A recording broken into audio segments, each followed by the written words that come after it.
മതിയല്ലോ രണ്ട് എടുത്തോട്ടെ.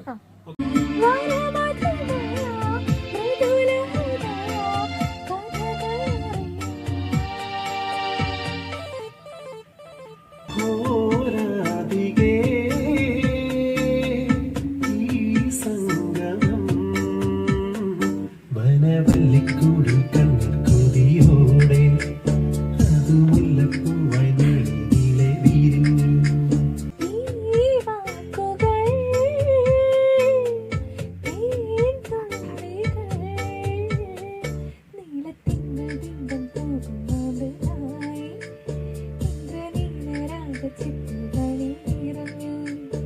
യദുകുല കാമ്പോജി മുരളിയിലൂതാം ഞാൻ